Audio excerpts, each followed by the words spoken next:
नमस्कार, हमारे इस खास एक्सप्लेनर में स्वागत है। बिना वक्त बर्बाद किए सीधे मुद्दे पर आते हैं। आज हम एक ऐसे विषय की गहराई में उतरने वाले हैं जो हमारे समाज का एक बहुत ही आम हिस्सा बन चुका है, लेकिन इसकी सच्चाई उतनी ही दुखद और वैज्ञानिक रूप से हैरान करने वाली है।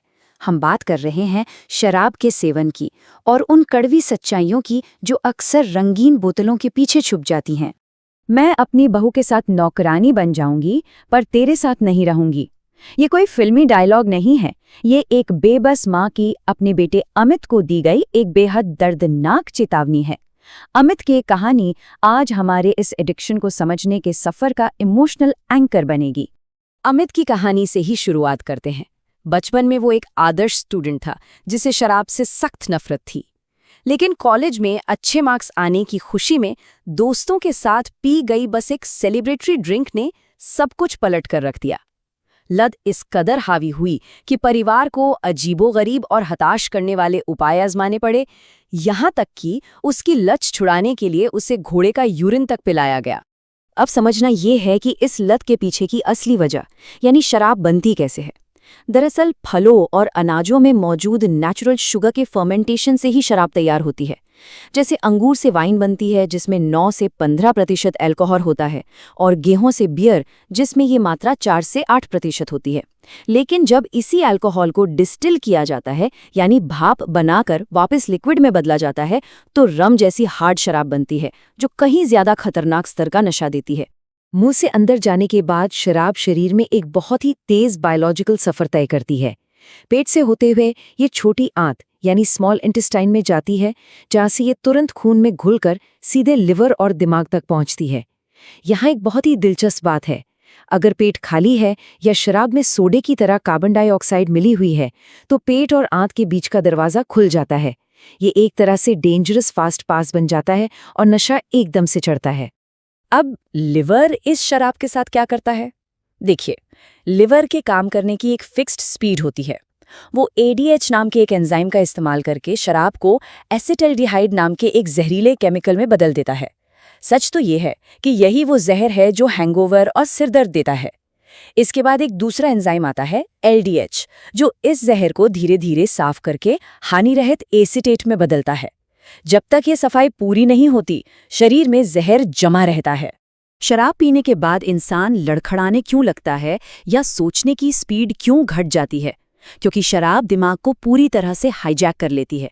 ये दिमाग के ब्रेक पेडल, जिसे गाबा न्यूरोट्रांसमीटर कहते हैं, उसे बढ़ा देती है, जिससे सुस्ती और नींद आती है, और साथ ही दिमाग के एक्सेलरेटर यानी ग्लूटामेट को कम कर देती है। नतीजा, शरीर और दिमाग दोनों का कंट्रोल छूटने लगता है।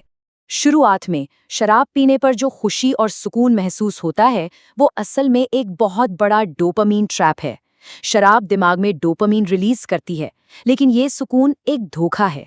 इस झूठी शांति के ठीक 6 से 8 घंटे बाद शरीर में भयंकर एंजाइटी, उदासी और पैनिक क्रैश होता है, और इसी क्रैश से बचने के लिए इंसान अगली ड्रिंक की तरफ भागने पर मजबूर हो जाता है। ये तो था दिमाग का हाल। अब शरीर पर आते हैं। लिवर डैमेज की जो टाइमलाइन है वो बेहद खौफनाक है। कुछ ही दिनों के अंदर फैटी लिवर की समस्या शुरू हो जाती है। अगर इंसान तब भी ना रुके तो हफ्तों में हेपेटाइटिस, महीनों में फाइब्रोसिस और आखिर में सिरोसिस हो जाता है।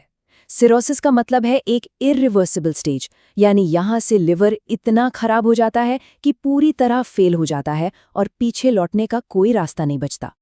और हाँ, डैमेज सिर्फ लिवर तक सीमित नहीं है। शराब सचमुच दिमाग के कुछ हिस्सों को सिकोड़ देती है, खासकर हिप्पोकैम्पस को। सबसे डरावनी बात यह है कि शराब शॉर्ट टर्म मेमोरी को लॉन्ग टर्म मेमोरी में सेव ही नहीं होने देती। इसीलिए ज्यादा पीने वालों को अक्सर ब्लैकआउट्स होते हैं, जहां उन्हें अपना किया या कहा कुछ भी याद ही नहीं रहता। इसका मनोवैज्ञानिक असर दुनिया भर में कितना भयानक है, ये जानना बहुत जरूरी है।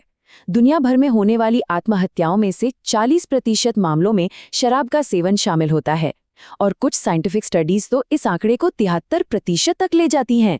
ये साफ दिखाता है कि शराब मानसिक रूप से इंसान को किस हद तक तोड़कर रख देती है। वर्ल्ड हेल्थ ऑर्गेनाइजेशन के आंकड़े इस त्रासदी की असली तस्वीर दिखाते हैं।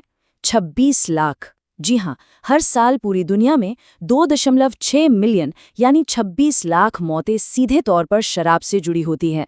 ये कोई छोटी मोटी संख्या नहीं है, ये हर साल बिना रुके होने वाली एक बहुत बड़ी वैश्विक तबाही है। खैर, समाज में शराब को लेकर कई मिथक भी बहुत गहराई तक फैले हैं, जिन्हें साइंस पूरी तरह खारिज करता है। पहली बात, शराब की कोई सेफ लिमिट नहीं होती। दूसरी बात, अक्सर माना जाता है कि रेड वाइन में एंटीऑक्सीडेंट्स होते हैं, लेकिन उसमें मौजूद इथेनॉल का जहर उन सभी फायदों को खत्म कर देता है। और तीसरी बात, शराब ठंड में शरीर को गर्म नहीं रखती, बल्कि ये गर्माहट का सिर्फ एक धोखा है जो शरीर की कोर हीट को कम कर देता है, जिससे बाहर ठंड में हाइपोथर्मिया का खतरा और ज्यादा बढ़ जाता है। एक और बड़ी गलतफहमी पैकेजिंग को लेकर होती है, लेकिन सच्चाई ये है कि एक पिंट स्ट्रॉन्ग बियर, एक ग्लास वाइन या एक शॉट विस्की, ये सब बिल्कुल बराबर हैं। इन सभी में लगभग 10 से 14 ग्राम इथेनॉल होता है। शराब देखने में सॉफ्ट हो या हार्ड, लिवर के लिए सब एक ही बराबर का जहर है। शराब का ये नुकसान सिर्फ पीने वाले व्यक्ति तक नहीं रुकता, ये पूरे समाज को खोखला कर रहा है। शराब पीने वालों के घरों में महिलाओं पर घरेलू हिंसा का खतरा 3 गुना तक बढ़ जाता है। नशे में ड्राइविंग की वजह से मासूमों की जान जाती है, घर के बच्चों को एक भयानक और टॉक्सिक माहौल झेलना पड़ता है, और न जाने कितने परिवार हमेशा के लिए गरीबी के दुष्चक्र में फंस जाते हैं। और जो लोग गरीबी या लत के कारण सबसे सस्ती शराब ढूंढते हैं, वो अक्सर अपनी जान से हाथ धो बैठते हैं। आंकड़े बताते हैं कि पिछले 2 दशकों में 22,000 से ज्यादा लोगों की जान नकली या कच्ची शराब पीने से चली गई, क्योंकि उसमें इथेनॉल की जगह सीधा जानलेवा जहर यानी मीथेनॉल मिला हुआ था। चलिए वापस अमित की कहानी पर लौटते हैं। इस अंधकार के बीच शुक्र है कि एक उम्मीद की किरण भी है। जब परिवार ने अमित को हमेशा के लिए छोड़ने का फैसला कर लिया और वो बिल्कुल रॉक बॉटम पर था, तब उसने हाथ जोड़कर एक आखिरी मौका मांगा। वो आखिरी पुकार उसे अल्कोहलिक्स एनोनिमस तक ले गई, और आज 1 दशक हो चुका है, अमित पूरी तरह से शराब से दूर हैं। मतलब साफ है, रिकवरी पूरी तरह से मुमकिन है, बस सही कदम उठाने की जरूरत है। सबसे पहला कदम है अपनी समस्या को स्वीकार करना। फिर 1446 जैसी टोल फ्री हेल्पलाइन पर कॉल करके मदद मांगी जा सकती है। अल्कोहलिक्स एनोनिमस जैसे सपोर्ट ग्रुप से जुड़ा जा सकता है, और प्रोफेशनल मेडिकल मदद भी ली जा सकती है। इथेनॉल की जगह पानी चुनना ही सबसे समझदारी का फैसला है। तो इस पूरे एक्सप्लेनियर के बाद एक बहुत ही गहरा सवाल सामने आता है। जब महज एक अकेली सेलिब्रेटरी ड्रिंक भी इंसान के दिमाग की केमिस्ट्री को हमेशा के लिए हाईजैक कर सकती है और एक पूरे भविष्य को बर्बाद करने की ताकत रखती है, तो क्या ये रिस्क उठाना कभी भी समझदारी है? सोचिएगा जरूर।